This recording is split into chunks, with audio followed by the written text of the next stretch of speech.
اس لیے کہ میں اس وقت مخاطب ہوں مسلمانوں سے. اگر غیر مسلموں سے خطاب ہوتا تو ان کو ہم کہتے اسلام میں داخل ہو جاؤ، مکمل کا لفظ استعمال نہ کرتے، کیونکہ وہ تو مکمل باہر ہیں. لیکن ظاہر ہے جب مسلمانوں سے خطاب ہوگا تو ہم یوں کہیں گے کہ مکمل داخل ہو جاؤ. داخل تو پہلے سے ہوئے ہوئے ہیں. آج کل اسلام میں داخل کے بجائے نکالنے کا زیادہ ٹرینڈ چل پڑا ہے. ابن انشا ایک مزاحیہ گزرا ہے، اس نے اپنی کتاب میں لکھا کہ دائرے کی قسمیں، ہوتا ہے نا بچے جیومیٹری سیکھ رہے ہوتے ہیں، تو اس نے ان قسموں میں بتایا کہ ایک دائرہ اسلام کا دائرہ بھی ہے، اور اس میں کارٹون بنایا ہوا تھا ایک مولانا صاحب بیچ میں جو ڈنڈے سے لوگوں کو نکال رہے ہیں، اور بتایا کہ پہلے اس میں لوگوں کو داخل کیا جاتا تھا، آج کل اس سے لوگوں کو نکالا جا رہا ہے. کہتے نہیں یہ دائرہ اسلام سے خارج، یہ دائرہ اسلام سے خارج. بیان میں بیچ بیچ میں جو چیزیں یاد آتی ہیں تو میں جمعہ اور اتوار کے بیان میں کوشش کرتا ہوں ان کو بھی چلاؤں، کیونکہ واضح و نصیحت کی مجلس ہے، جو چیز بھی آ جائے پارسل کر دینی چاہیے، جو بھی خیر کی بات، چاہے وہ موضوع سے ہٹ کے بھی کیوں نہ ہو، اس سے کوئی فرق نہیں پڑتا. یہ جو میں مسلمان کا لفظ استعمال کرتا ہوں، بہت سے لوگوں کو اس پہ بھی اعتراض ہے کہ مسلم ہوتا ہے، مسلمان تو نہیں ہوتا. قرآن و سنت میں ہمیں جو لفظ ملتا ہے وہ کیا ملتا ہے؟ مسلم. تو خوب سمجھ لیں، الفاظ کے بکھیڑوں میں پڑھنے کی ضرورت نہیں ہے. مسلم، مسلمان، اردو میں مسلمان مسلم ہی کو کہتے ہیں. شاید یہ اس طرح سے وجود میں آیا ہے کہ فارسی میں مسلم مسلمان، جیسے طالب سے طالبان، جمع کا صیغہ جو ہے نا، طالب ایک طالب علم کو کہتے ہیں، طالبان بہت سارے طالب، تشنگان علم کہتے ہیں نا، جمع کا صیغہ ہے یہ فارسی میں. تو اردو میں فارسی بہت ہے، تو مسلم سے شاید مسلمان ہوگا، بہت سے مسلم یعنی مسلمز کو کہا جاتا ہوگا، تو پھر بن گیا مسلمان. تو اس میں کوئی کچھ ٹینشن لینے کا نہیں ہے. جیسے لفظ اللہ کو خدا کہہ دینے سے کوئی ٹینشن کی بات نہیں ہے، کوئی اتنے بڑا مسئلہ نہیں ہے. اللہ کو اللہ بھی کہہ سکتے ہیں، خدا بھی کہہ سکتے ہیں. فارسی میں ہے خدا، گاڈ بھی کہہ سکتے ہیں انگلش میں. عمل میں مسلمان بالکل زیرو ہوتا جا رہا ہے، الفاظوں کے بکھیڑوں میں پڑا ہوا ہے. تو بار بار میں بات کہتا ہوں، فرقہ واریت ناموں کو دیکھ کے کہا جاتا ہے مختلف فرقے، ناموں کو ختم کرو، تو ناموں کو ختم کرنے میں ایک نیا فرقہ بنا لیتے ہیں. تو کسی بھی کوئی بھی چیز کی پہچان کچھ بھی بن جاتی ہے. لوگ اپنی آسانی کے لیے نا، زبان جو ہے نا، زبان لینگویج جسے کہتے ہیں ہم، یہ بالکل نیچرل وے میں وجود میں آتی ہے. اس میں آپ اگر کانٹ چھانٹ شروع کر دیں گے تو بہت بڑی مشکل ہو جائے گی. لوگ جب جس چیز کو جو نام دے دیں تو مان لینا چاہیے اس کو. اب یہ جو میں بار بار بتاتا ہوں، یہ میرا ٹاپک نہیں ہے، 2 منٹ میں بس اس کو سمیٹ کے آگے چلتے ہیں، کہ یہ جو دیوبندی، بریلوی، اہل حدیث اور فلانا، ڈمکانا، حنفی، شافی، یہ لوگوں کے دیے ہوئے نام ہیں. یہ غیر مسلم کے مقابلے میں نہیں ہے، یہ مسلمانوں کے آپس کے مقابلے میں ہے. اب جب ایک چیز ہوگی تو اس کو نام تو دیا جائے گا نا. مسلم کے مقابلے میں چاہے دیوبندی ہو، بریلوی ہو، شیعہ ہو، اہل حدیث ہو، جو بھی ہو، غیر مسلم کے مقابلے میں ہم سب کیا ہیں؟ مسلم ہیں. لیکن جب مسلمانوں میں مختلف مکتبہ فکر وجود میں آ گئے تو وہ ایک دوسرے سے فرق کیسے کریں گے؟ مسلم غیر مسلم سے کریں گے. اگر مسلم غیر مسلم سے کریں گے اس کا مطلب آپ دوسرے کو غیر مسلم مان رہے ہو. تو جب مختلف مکاتب فکر وجود میں آ گئے تو ان کا ایک دوسرے سے فرق کرنے کے لیے اسلام کے علاوہ کوئی اور نام دینا پڑے گا. ایک آسان سی مثال دے دیتا ہوں. ہندوستان میں فرقے نہیں تھے تو کچھ لوگ تیجا 40واں کرتے تھے، کچھ تیجا 40واں نہیں کرتے تھے. اب لوگوں نے تو فرق کرنا ہے نا، تو لوگوں نے اپنی آسانی کے لیے نام دے دیا کہ یار جو نہیں کرتے ان کا تعلق زیادہ تر دیوبند کے مدرسے سے ہے، تو لوگوں نے ان کو ہائی لائٹ کر دیا کس نام سے؟ دیوبندی کے نام سے. یہ پبلک کا دیا ہوا نام ہے. اور جو تیجے 40 میں کرتے تھے وہ ایک مکتبہ فکر تھا، ان کے پاس ان کے اپنے دلائل تھے، ان سے چاہے ہم متفق ہوں یا نہ ہوں، لیکن انہوں نے کچھ بنائے دلائل، ان کی رائے تھی. تو جب وہ لوگ بڑی تعداد میں آ گئے اور وہ ربیع الاول میں یہ سب کچھ کرنے لگے جو وہ کرتے ہیں، تو ایک مکتبہ فکر تھا، تو لوگوں نے اس کا نام کیا کر دیا، کیونکہ ان کا تعلق زیادہ تر بریلی سے تھا، تو لوگوں نے خود کیا کہنا شروع کر دیا، بھائی یہ بریلوی ہے۔ اب اگر آپ کہیں نہیں ہم سب مسلم ہیں،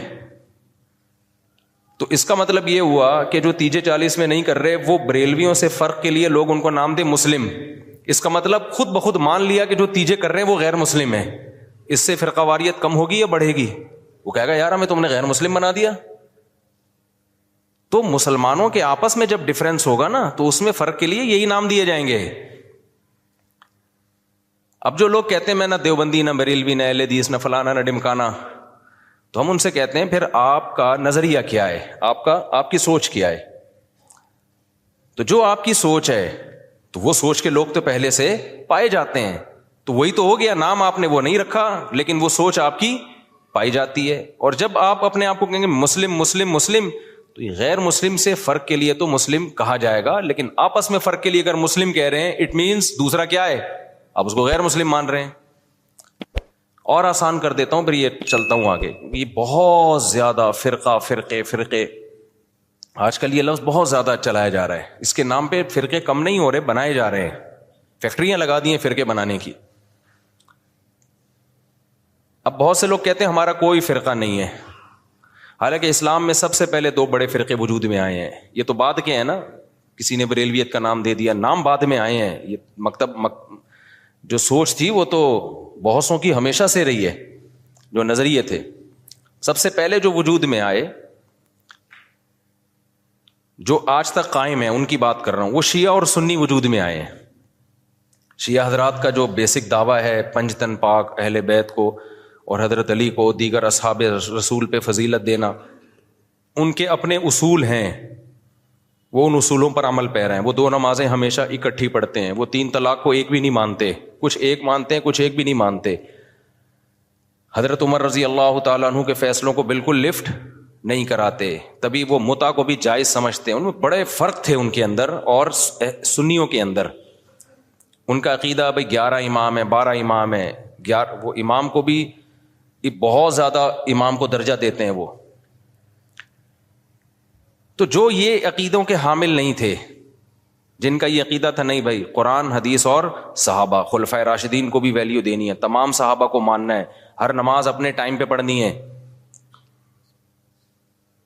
سفر میں تو اختلاف ہے اہل سنت والجماعت میں آپس میں، لیکن جب حضر میں ہوں گے تو ہر نماز اپنے ٹائم پہ ہوگی۔ متع حلال نہیں ہے، 3 طلاقیں 3 ہوتی ہیں۔ تو جن کا یہ کانسیپٹ تھا ان کو کیا کہا جانے لگا، اہل سنت والجماعت۔ حالانکہ آپ کہتے نہیں جی ہم فرقوں میں نہیں پڑھیں گے، یہ مسلم ہیں، اس کا مطلب آپ نے ان کو کیا مان لیا، غیر مسلم۔ اگلا قبول کر لیتا اس نعرے کو، وہ کہتا ہے بھائی ہم وہ تو کہہ رہے ہیں ہم تو مسلم ہیں، وہ تھوڑی آپ اس کو 100 دفعہ غیر مسلم کہیں، اگلا ایکسیپٹ کرنے کے لیے تیار نہیں ہے۔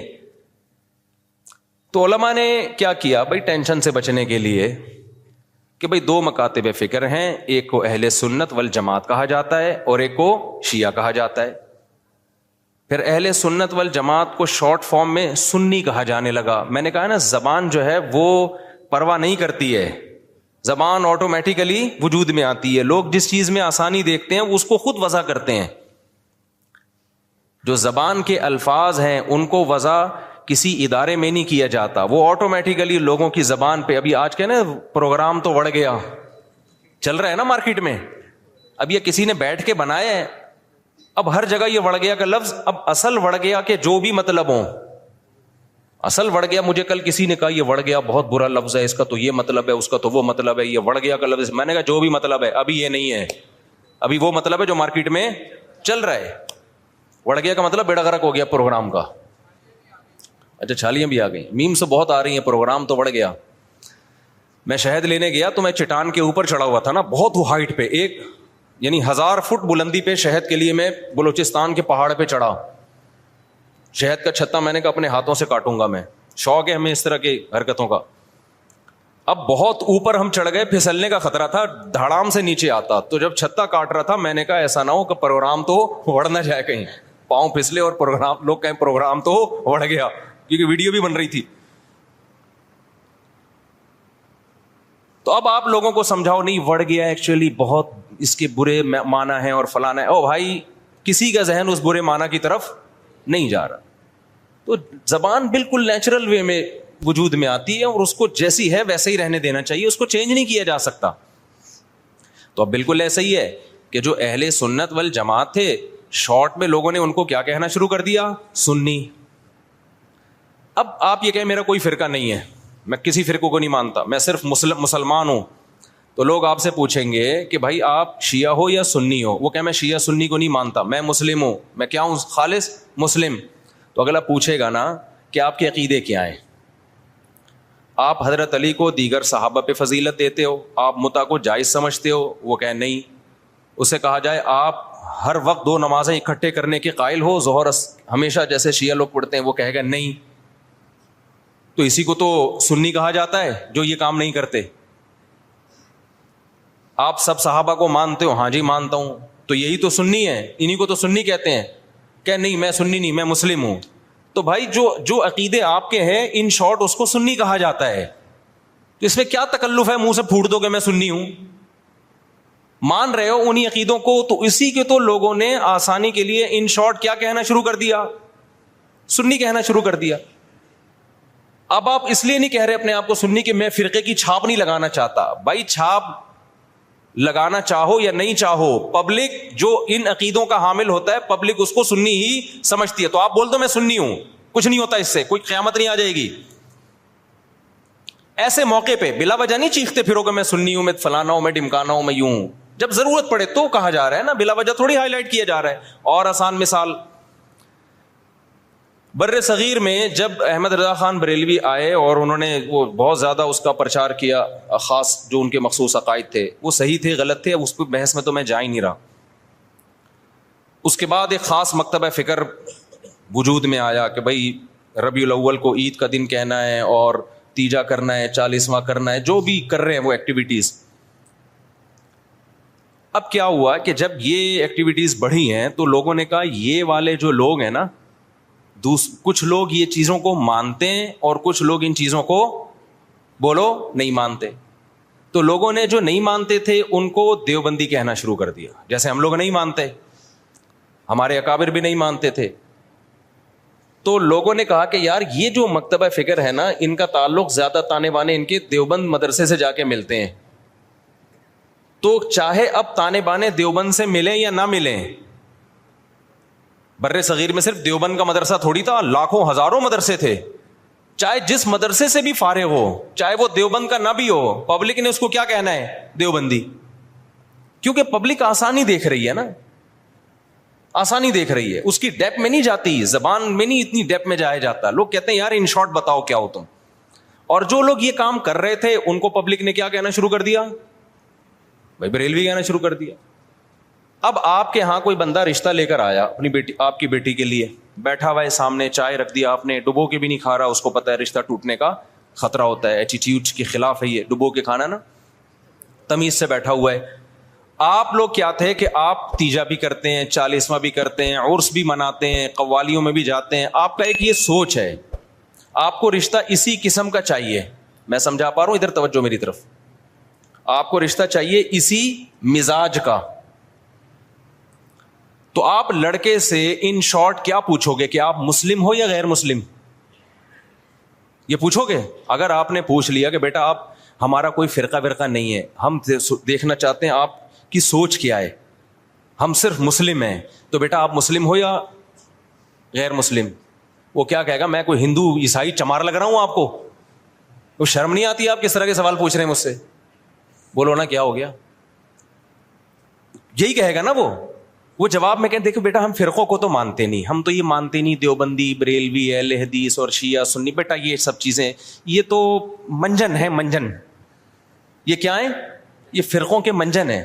بیٹا ہم سمپل مسلمان ہیں, آپ بتاؤ کیا ہو, آپ مسلمان ہو یا نہیں؟ اگلا کہے گا انکل ختنے دکھا دوں کیا میں آپ کو, میں مسلمان ہوں تو مسلمان گھرانے میں آیا ہوں نا. کس طرح کی باتیں کر رہے ہیں آپ بھی مسلمان ہیں, ہم بھی مسلمان ہیں. تو اب آپ یہ بتائیں کہ مسلمانوں میں آپ کا مکتبہ فکر کیا ہے, کس سوچ کے حامل ہیں آپ کی سوچ کیا ہے, آپ کے اصول اور ضابطے کیا ہیں؟ آپ تیجے 40 میں کرتے ہیں؟ کہے گا ہاں بیٹا. آپ عرس پہ جاتے ہیں؟ ہاں بیٹا. آپ نبی کو حاضر ناظر سمجھتے ہیں؟ ہاں بیٹا. اچھا تو آپ بول دیں نا منہ سے ان شارٹ کے ہم بریلوی ہیں, گھنٹہ میرا پی گئے آپ بیٹھ کے.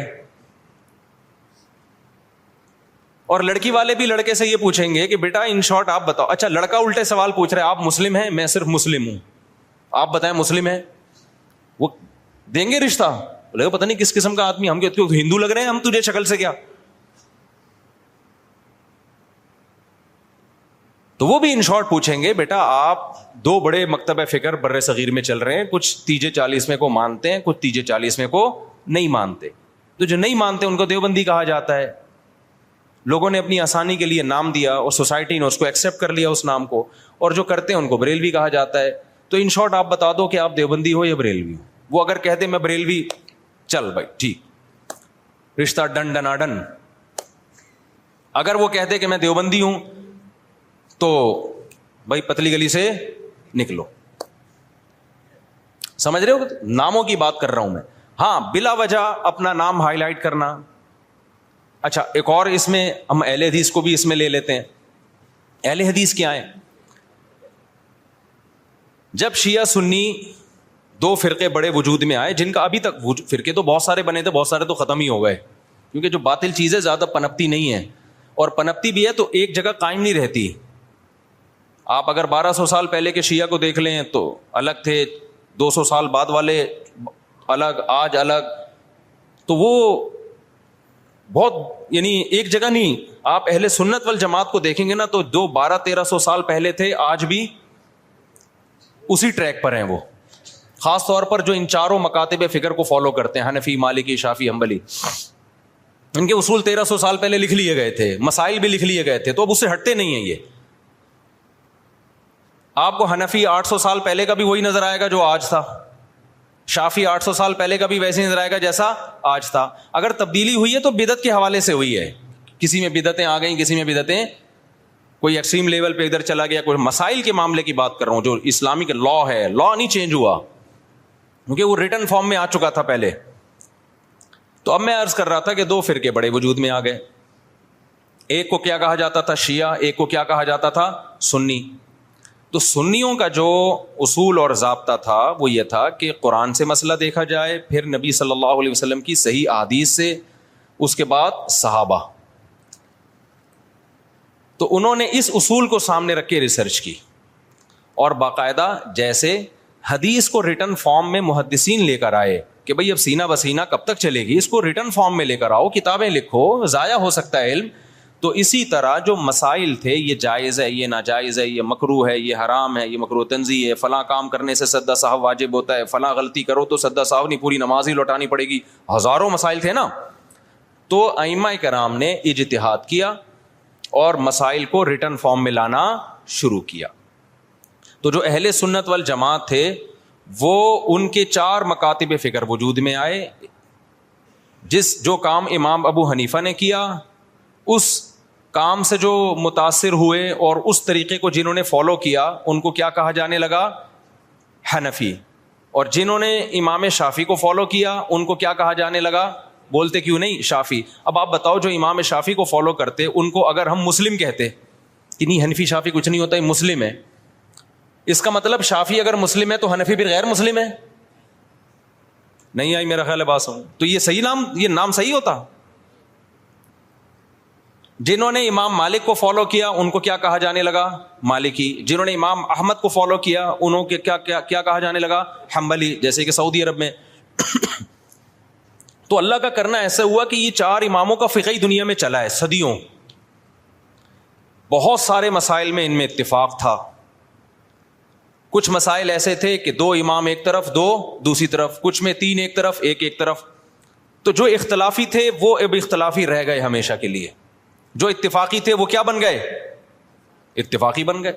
اب جو اختلافی تھے تو علماء نے کہا کہ بھائی چونکہ اتنے بڑے بڑے ائمہ نے ریسرچ کا کام کیا ہے, یہ اختلاف اب حل نہیں ہو سکا.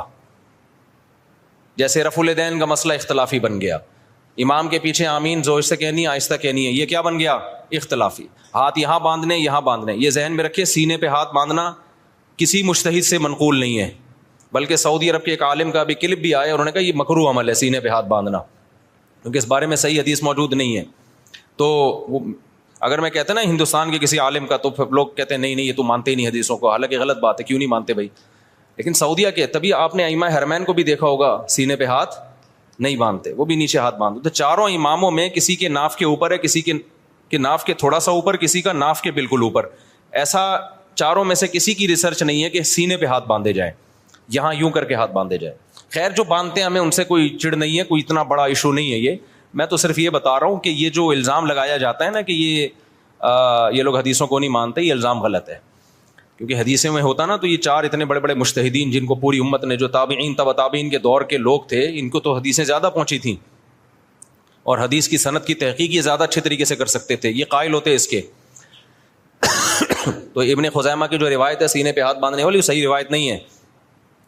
مصیبت آج کل یہ ہے کہ آپ کا جو مذہب ہوتا ہے، آپ وہ حدیث کو لازمی صحیح کہنا ہے مارکیٹ میں جو چل رہا ہے، اور جو مخالف کی دلیل ہے وہ لازمی کیا ہے، پہلی نظر میں ہی ضعیف ہے. یہ چل رہا ہے مارکیٹ میں. خیر، تو ان چاروں اماموں میں جب اختلاف کچھ باقی رہ گیا تو امت کے بڑے بڑے علماء نے فتویٰ دیا کہ بھائی اب یہ اختلاف ختم کرنا ممکن بولو نہیں ہے، کیونکہ صحابہ میں یہ اختلاف تھا. کوئی یہاں ہاتھ باندھتا، کوئی ہاتھ چھوڑ کے نماز پڑھتا. صحابہ میں صحیح حدیث سے ثابت ہے ایک صحابی ہاتھ چھوڑ کے نماز پڑھتے تھے، اور یہ بھی ثابت ہے صحیح سند سے کہ مدینہ والے ہاتھ چھوڑ کے نماز پڑھتے تھے. تو امام مالک نے کہا کہ بھئی مدینہ والے جب ہاتھ چھوڑ کے نماز پڑھ رہے ہیں تو نبی کی آخری نماز تو انہوں نے دیکھی ہے، تو میں ہاتھ چھوڑ کے نماز کے قائل ہوں.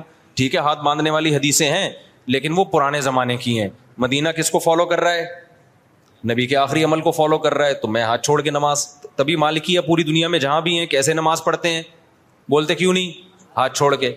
اب کبھی ہمیں ہاتھ چھوڑا ہوا بندہ نظر آ جائے نماز پڑھ رہا ہے تو ہمیں اشکال ہوتا ہے، یار ساری دنیا تو ہاتھ باندھ کے نماز پڑھ رہی ہے، یہ کیوں چھوڑ رہا ہے؟ تو ہم بجائے اس کے کہ بولیں یہ مسلم ہے یا میں مسلم ہوں، تو کیا مطلب وہ غیر مسلم، وہ ہندو ہے وہ؟ تو ان شارٹ ہم کیا کہتے ہیں، یہ فقہ مالکیہ کو فالو کرتے ہیں. یہ کیا کرتے ہیں بھائی؟ یعنی مالکی ہیں. یہ کیا مطلب؟ یہ امام مالک کی جو تحقیق ہے اس کو زیادہ اس پر اعتماد کرتے ہیں. حدیثوں میں تو سب کچھ ملے گا آپ کو. جب سب کچھ ملے گا تو کسی نے ایک حدیث کو ترجیح دی، دوسری میں تعویل کی، کسی نے دوسری کو ترجیح دی، اس والی حدیث میں تعویل کی. میں سمجھا پا رہا ہوں اپنی بات؟ اور یار بہت سے نئے لوگ آ جاتے ہیں تو پرانی مثال دوبارہ ریپیٹ کر دیتا ہوں تاکہ یہ ٹاپک منجی ٹھک جائے، اس ٹاپک کی ایک دفعہ کمپلیٹ ہو جائے. پروگرام بڑے نہیں. دیکھو نبی صلی اللہ علیہ وسلم نے بنو قریظہ کی طرف، بخاری مسلم کی حدیث ہے، ایک لشکر کو روانہ کیا. خوب غور سے سننا تاکہ یہ فرقہ واریت کے نام پہ جو گند پھیلایا جا رہا ہے نا معاشرے میں، پہلے فرقہ واریت پھیلائی جا رہی تھی لیکن صاف پتہ چلتا تھا یہ فرقہ پرست ہے. اب لیبل لگایا جا رہا ہے اتحاد امت کا، لیبل چینج کر دیا لیکن فرقہ واریت پہلے سے زیادہ پھیلائی جا رہی ہے. لیبل چینج ہو رہا ہے اب خالی، یعنی اس طریقے سے پھیلائی جا رہی ہے کہ سانپ بھی مر جائے اور لاٹھی بھی نہ ٹوٹے. تو دیکھو نبی صلی اللہ علیہ وسلم نے بنو قریظہ کی طرف لشکر روانہ کیا. صحابہ کرام کا توجہ ہے نا آپ کی میری طرف. جب لشکر روانہ کیا تو آپ صلی اللہ علیہ وسلم نے صحابہ سے فرمایا کہ تم میں سے کوئی عصر کی نماز اس وقت تک نہ پڑھے جب تک بنو قریظہ نہ پہنچ جائے. اب صحابہ کے پاس اس سے زیادہ صحیح حدیث کوئی ہو سکتی تھی؟ اس کی تو کوئی سند بھی نہیں ہے، ڈائریکٹ سن رہے ہیں نبی کے زبان اقدس سے. جتنے بھی صحابہ تھے نبی نے سب کو کہا عصر کی نماز جب تک بنو قریظہ نہ پہنچ جاؤ تمہیں پڑھنے کی اجازت. جملہ کمپلیٹ کریں نہیں ہے. اللہ کی قدرت کے جب راستے میں وہ گئے ہیں تو نماز قضا ہونے لگی، دیر ہو گئی ان کو مقام تک پہنچنے میں. اب صحابہ پریشان ہو گئے، بھائی اب پڑھیں گے نہیں پڑھے؟ بعض حضرات نے کہا بھائی نبی کا آرڈر ہے نہیں پڑھنی، قضا کریں گے نماز، کیونکہ ہم تو نبی کے حکم کے محتاج ہیں. ہم پڑھتے کیوں تھے؟ نبی نے حکم دیا تھا نا، تو جب نبی نے چھوڑنے کا حکم دیا ہے تو چھوڑیں گے ہم. دوسرے صحابہ نے کہا کہ نہیں بھائی، نبی کا مطلب یہ تھوڑی تھا کہ قضا کر دو. آپ جب کسی کو بھیجتے ہیں کہ بھائی یہاں سے حیدرآباد جا رہے ہو، دیکھو بیٹا وہیں پہ نماز پڑھنا، راستے میں خطرہ ہے، کوئی بھی مسئلہ ہو سکتا ہے، تو مطلب یہ آپ کو یقین ہے کہ عصر تک پہنچ جائے گا. قضا کرنے کی تھوڑی اجازت ہے، کیونکہ قرآن میں آتا ہے حافظوا علی الصلوات والصلاۃ الوسطی، درمیانی نمازوں کی حفاظت کرو. درمیانی تو عصر کی نماز ہے، اس کی تو خاص تاکید ہے.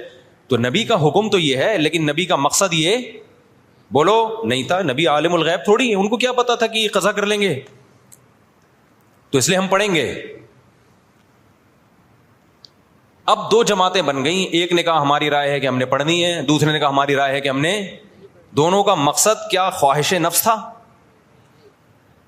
اب اگر وہ دونوں پھٹا شروع کر دیتے وہاں پہ کہ تو حدیث کا منکر ہے, معاذ اللہ نقل کفر منجن بیچ رہے ہو تم لوگ, ہمارے پاس صحیح حدیث ہے, نبی نے کہا ہے کہ نہیں پڑھنی, بس ہم نہیں پڑھیں گے, اور جو نہیں پڑھے گا ہمارے ساتھ, جو پڑھے گا وہ دائرہ اسلام سے خارج ہے, وہ حدیث کا منکر ہے, وہ گمراہ ہے, وہ جہنمی فرقوں میں ہے.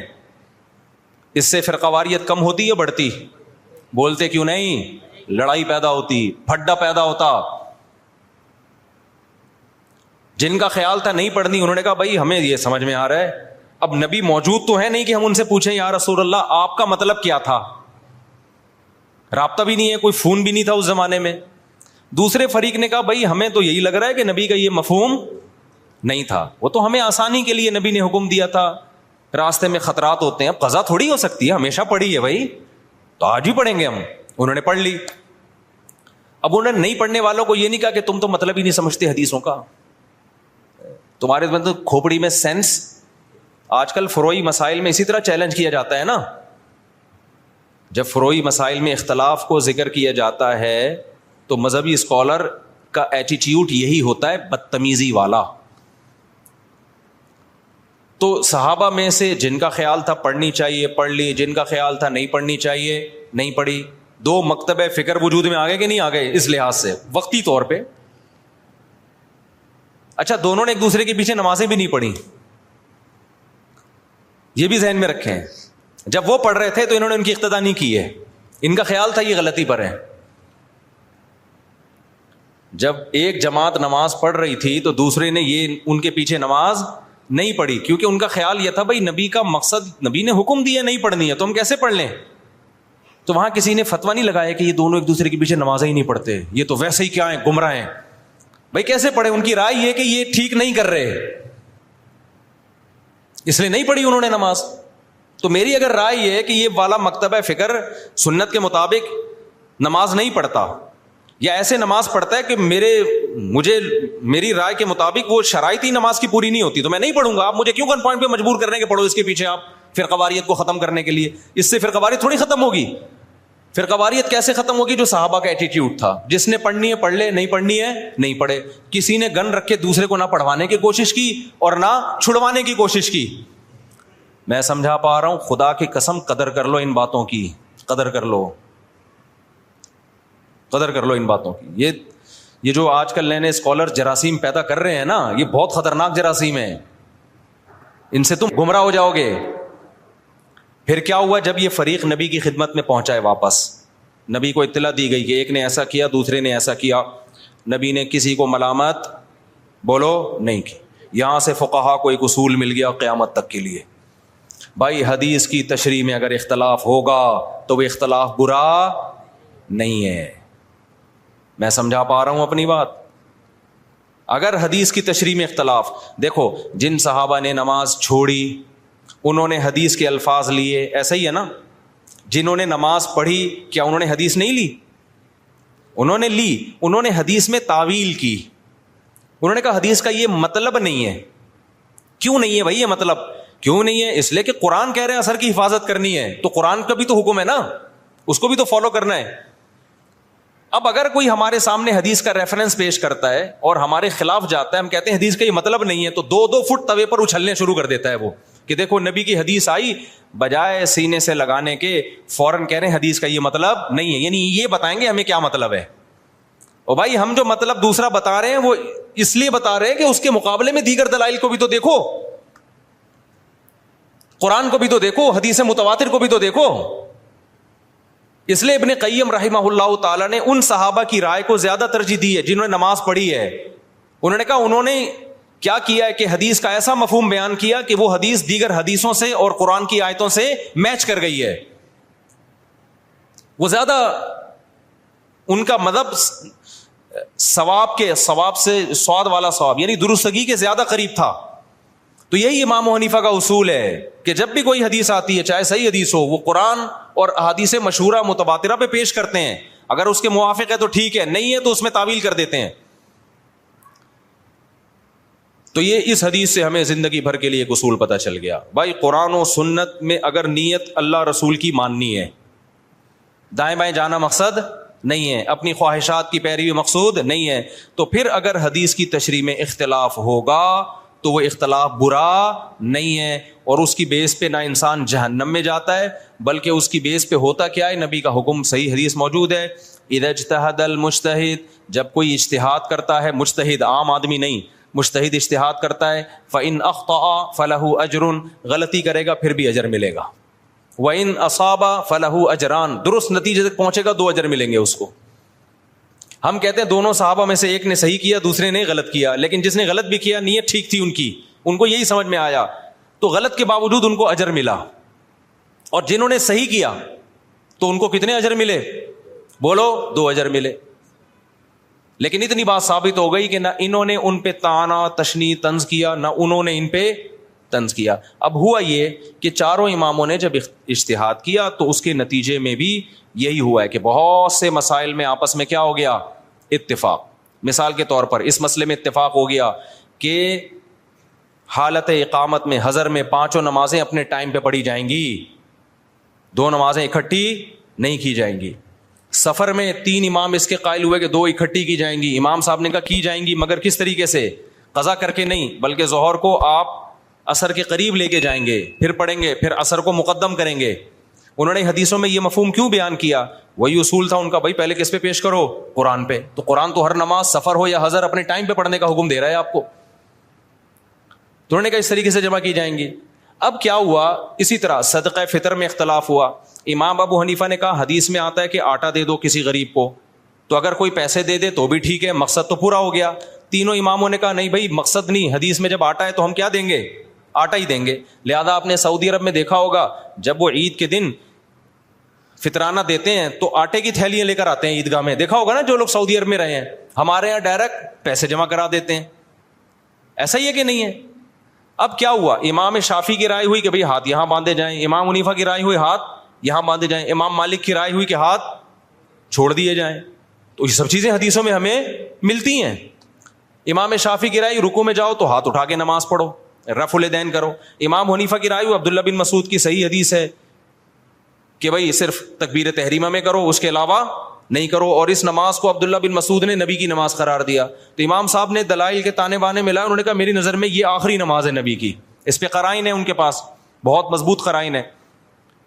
اب جب یہ مکاتب فکر بن گئے تو جس نے امام شافعی کو فالو کیا وہ رفع الیدین کر رہا ہے, جس نے امام حنیفہ کو فالو کیا وہ نہیں کر رہا. اب اس میں یہ کہنا کہ وہ حدیث کو مانتا ہے وہ حدیث کا منکر ہے, یہ ہے جہالت. اٹ از کالڈ, یہ اس کا مطلب ہے آپ کو ایک ادھر کے دلائل معلوم ہے ادھر کے معلوم نہیں ہے, یہ آپ کی کھوپڑی میں آ نہیں رہے, اپنی جہالت کو دوسروں پہ آپ تھوپ رہے ہیں. سمجھتا نہیں ہے نا بات. امام صاحب کا جو مذہب ہے رفع الیدین نہ کرنے میں بہت مضبوط مذہب ہے. امام ترمذی امام بخاری کے شاگرد لکھتے ہیں کہ زیادہ تر صحابہ رفع الیدین نہیں کرتے تھے. اس پہ میں کئی دفعہ پیش کر چکا ہوں حوالے, لیکن ابھی یہ ٹاپک نہیں ہے رفع الیدین, ایسا نہ ہو میرا پورا بیان وہ رفع الیدین کا کلپ نکال کے آگ لگا دیں اس میں. دونوں طرف دلائل ہیں. تو امت نے کیا کیا, انہوں نے کہا یہ کام اب ہو چکا ہے, فقہ مرتب ہو گیا, اب جو جس کو فالو کرے. زیادہ تر ہوا یہ کہ جو مکاتب فکر کے لوگ جس علاقے میں اسلام لے کر گئے تو غیر مسلم آٹومیٹیکلی اسی فقہ میں داخل ہو گئے. اب چونکہ ہندوستان میں جو اسلام آیا تو کوفہ اور بصرہ سے آیا ہے. کوفہ بصرہ میں عبداللہ بن مسعود اور علی کے شاگرد رضی اللہ عنہ کے زیادہ شاگرد تھے, وہ اسلامی خلافت کا ذریعہ تھا. تو وہاں سے اسلام دنیا بھر میں پھیلا, پورا ہندوستان. تو وہ نمازیں بھی وہی والی آ گئیں ساری, بغیر رفع الیدین والی. تراویحیں 20 رکعتیں آ گئیں, سمجھ رہے ہو. ازبکستان میں بھی وہی, ایران میں بھی, افغانستان میں بھی, بنگلہ دیش میں بھی. تو میجورٹی جو تھی وہ وداؤٹ رفع الیدین نماز پڑھنے لگی. اور چونکہ یہ امام حنیفہ کی رائے تھی تو اس مکتبہ فکر کو کیا کہا جانے لگا, بولو حنفی. اب اگر اس کو ہم مسلم کہتے, اس کا مطلب جو رفع الیدین کرنے والے ہیں وہ کیا ہیں, غیر مسلم. تو یہ کوئی عقل کی بات ہوتی؟ یہ میں اس لیے کہہ رہا ہوں, لوگ کہتے ہیں نا حنفی نہ شافی, ہم تو صرف مسلم ہیں. ابے تو پاگل ہے, تو پاگل ہے, تو منجن بیچ رہا ہے. بھائی ہم حنفی ہیں, شافعی اور مالکیہ کے مقابلے میں حنفی ہیں. غیر مسلم کے مقابلے میں کوئی حنفی شافی نہیں ہوتا, اس میں ہم کیا ہیں, اس میں تو مسلم ہیں سارے. تبھی ہم بلا وجہ اپنے آپ کو نہ دیوبندی کہتے ہیں نہ حنفی کہتے ہیں. کبھی دیکھا ہم نے بلا وجہ دیوبندی حنفی خام خواہ کی؟ جب بھی کوئی پوچھے بھائی ہم مسلمان ہیں ماشاء اللہ سب لوگ. جہاں ضرورت پڑتی ہے, جیسے رشتہ لینے کے لیے گئے تو اگلا پوچھے گا تو دیوبندی ہے بریلوی؟ آپ نے کہا میں مسلم ہوں, علمی کتابی ہوں, تو وہ کہے گا تو کیا ہے بھائی, تو تیجا کرتا ہے کہ نہیں کرتا؟ وہ کہے میں نہیں کرتا, تو بولنا دیوبندی ہوں, پھوٹتا کیوں نہیں منہ سے؟ یا تو دیوبندی ہے یا اہل حدیث ہے, یہ دونوں نہیں کرتے. کیا خیال ہے بھائی؟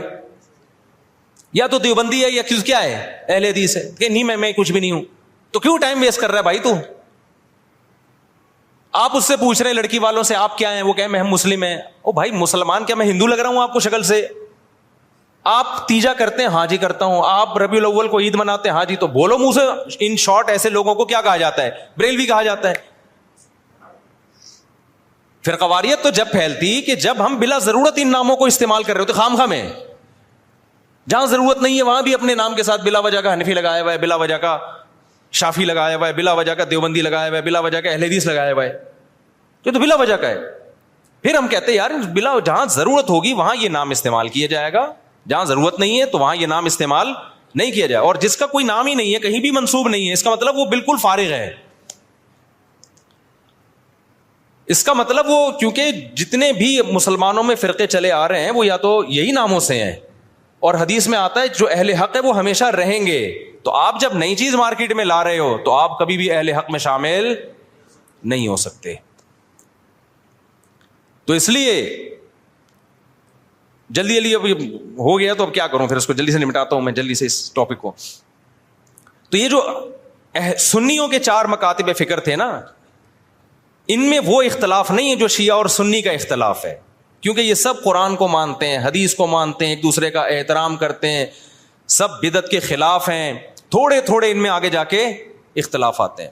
تو اس اختلاف کو ختم کرنا اب پاسبل نہیں ہے, کیونکہ اگر پاسبل ہوتا تو اتنے بڑے بڑے ائمہ اور ان کے شاگرد ختم کر چکے ہوتے. اب امت نے کیا کیا کہ بھائی اب بجائے اس کے کہ وہی بحثیں دوبارہ ہوں, امت کی صلاحیتیں جہاد کے میدانوں میں اور بے حیائی کے خاتمے اور بدعت کے خاتمے میں خرچوں.